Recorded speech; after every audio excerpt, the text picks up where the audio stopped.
여러분 안녕하십니까? KBPS 주간 수도권 주요 소식입니다. 먼저 성남시 소식입니다. 이 사회적 거리두기가 2단계로 격상함에 따라 시장 주변에는 시민들의 발길이 뚝 끊겼습니다. 성남에서 가장 큰 시장인 모란오일장은 휴장을 결정했고 이에 따라 주변 상인들 역시 매출 감소를 피할 수 없게 되는데요. 심동욱 아나운서가 직접 성남시에 위치한 모란시장을 방문했습니다. 모란역 인근에 위치한 모란 민속 오일장입니다. 방문객이 가장 많은 토요일이지만 시장은 텅 비어 있습니다. 최근 코로나19의 확산세로 인한 수도권의 사회적 거리두기 단계가 2단계로 격상되면서 상인들이 매출에 심각한 타격을 입고 있습니다. 수도권 최대 규모의 재래시장인 모란 민속5일장은 지난 24일부터 사회적 거리두기가 2단계 미만으로 조정될 때까지 무기한 휴장을 결정했습니다. 지난 8월 2주간 휴장한 이후 두 번째 휴장입니다. 모란역과 시장의 유동인구로 항상 붐비던 공영주차장 역시 텅 빈 모습입니다. 5일장이 휴장함에 따라 맞은편에 위치한 골목시장 역시 시민들의 발길이 끊겨 어려운 상황입니다. 5일장에 서는 날에는 그나마 손님을 맞았지만 이젠 그마저 어려워졌습니다. 연말 특수를 기대할 만한 시기지만 시장 골목 곳곳에는 텅 빈 가게들도 심심치 않게 볼 수 있습니다. 상인들 역시 코로나 확산세가 거센 만큼 강화된 거리두기 방침에 대해 공감하고 있지만 줄어든 매출을 생각하면 언제까지 버틸 수 있을지 막막한 상황입니다. 장사 안 돼요. 지금 평상시 반이나 될까 그래요. 지금 아주 안 좋아졌죠. 확산이 더 되니까 사람도 안 나와요. 지금 그 거리두기가 있으니까 사람 볼 수도 없고 배달 주로 하는 거예요. 사람이 없잖아요. 저녁에는 아예 그러니까 한 5시 정도면은 문을 닫죠. 전 세계가 이런 코로나 때문에 지금 난리니까 어쩔 수 없이 시에서 하는 대로 방침으로 따라가는 수밖에 없는 거예요. 그것도 시에서 그렇게 내려왔으니까 또 협조를 해야죠. 모란시장 상인들은 사회적 거리두기 격상에 따라 매출에 큰 타격을 입었지만 코로나19 위기를 극복하기 위해 합심해야 한다고 입을 모았습니다. 지금까지 KBPS 심동욱입니다. 다음은 남양주시 의회 소식입니다. 남양주시 의회에서 제275회 2차 정례회의가 개최됐습니다. 전통시장과 상점가의 육성을 위한 조례를 개정하는 등 이 주요 사안들에 대한 의원들의 대표 발의가 이어졌습니다. 박상희 아나운서가 보도합니다. 남양주시 의회 제275회 제2차 정례회의에서 시정 주요 사안들에 대한 의원들의 대표 발의가 이어졌습니다. 박은경 의원은 남양주시 경로당 지원조례 전부 개정 조례안과 관련한 대표 발의를 통해 조례 개정으로 경로당의 신축 및 증개축으로 노인들의 여가 문화생활을 증진시켜야 한다고 말했습니다. 최성임 의원도 코로나19로 어려운 소상공인들에게 각종 지원을 확대하기 위해 남양주시 전통시장 및 상점가 육성을 위한 조례 일부 개정 조례안을 대표 발의한다고 밝혔습니다.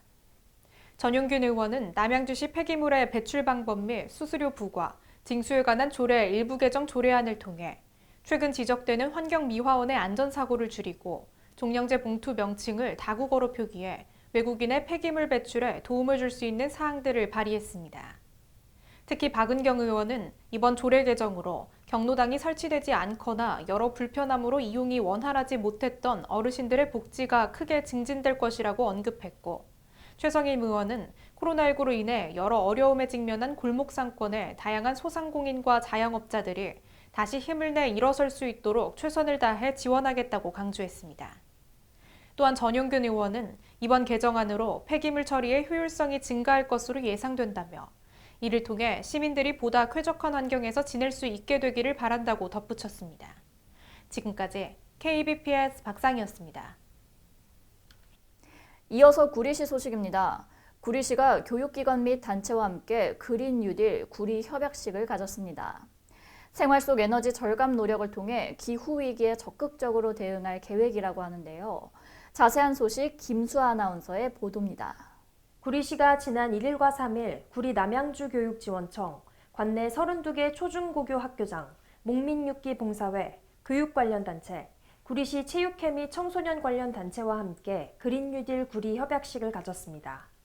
이번 협약은 구리시와 교육기관 단체가 공동으로 지구 기후위기에 대응하기 위해 지역에서부터 시작하는 그린 뉴딜 범시민 실천운동에 적극적으로 참여하고 그린 뉴딜 분위기를 확산시켜 시민과 함께하는 그린 뉴딜 구리를 적극 추진하기 위함입니다.